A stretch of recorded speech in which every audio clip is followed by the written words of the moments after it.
जिस दिन मन उदास हो या फिर जब चीज़ें तुम्हारे हिसाब से ना हो रही हों और परिस्थिति लगे कि विपरीत हो गई हैं, तो उस वक्त निराश होकर अपने पाठ करना बंद मत करो।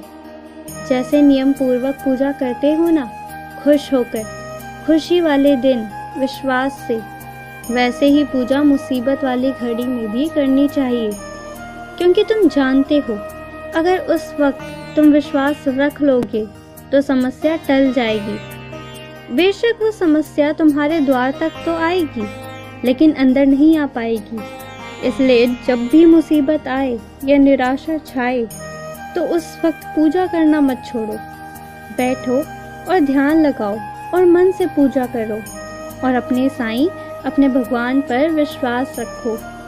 गलत नहीं होगा तुम्हारे साथ। बहुत सारे बच्चे अपने पाप को मिटाने के लिए तीर्थ यात्रा करते हैं, तो कभी गंगा स्नान करते हैं वगैरह वगैरह। तुम कोई विधि विधान कुछ नहीं करना, सिर्फ मेरी ऊदी और जल पर विश्वास रखो। रोज़ ऊदी लो और देखना तुम्हारे जाने अनजाने अगर कोई बुरे कर्म हुए भी है ना, तो तुम उससे निकल जाओगे। मेरी ऊदी बहुत अद्भुत है, तुम सोच भी नहीं सकते वो तुम्हारे लिए क्या क्या कर सकती है। एक और बात का ध्यान रखो, कोई तुम्हें तोहफा दे तो उसे सहर्ष स्वीकार करो, बदले की भावना रखे बिना।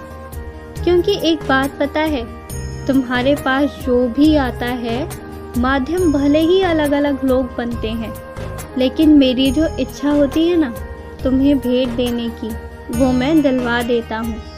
तो तुम्हें किससे मिला है इस पर ध्यान देने की जगह क्या मिला है और उसका कैसे उपयोग करना है इस पर ध्यान दो।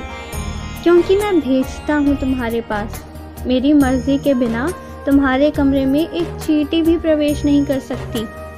तो फिर बड़ी चीज़ें भी अगर आती हैं तो वो भी मेरे ही आशीर्वाद से। मैंने तुमसे वादा किया है ना कि तुम्हारी रक्षा करूँगा, तुम्हारे लोगों की रक्षा करूँगा, तो तुम डरकर कभी मत रहो।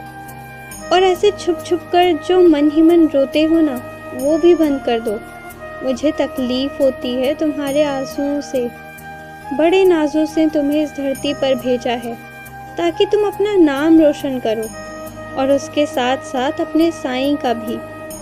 इसलिए तुम बीच सफ़र में हार नहीं सकते, हारना भी मत। जब किसी के लिए कुछ नहीं कर सकते हो तो अपने साईं के लिए करके देखो, फिर देखना बेहतर से भी बेहतर तुम कर पाओगे। तुम मेरी सेवा करने का सोचते हो, मेरी खुशी तो इसमें ही बहुत है। और यकीन रखो, जो बच्चा मुझे 1 रुपये भी देता है ना, मैं उसे फिर कभी ज़िंदगी में कमी होने ही नहीं देता हूँ। इसलिए तुम फिक्र मत करो, खुश रहो और आगे बढ़ो।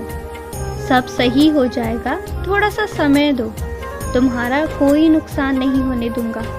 अपना ख्याल रखो।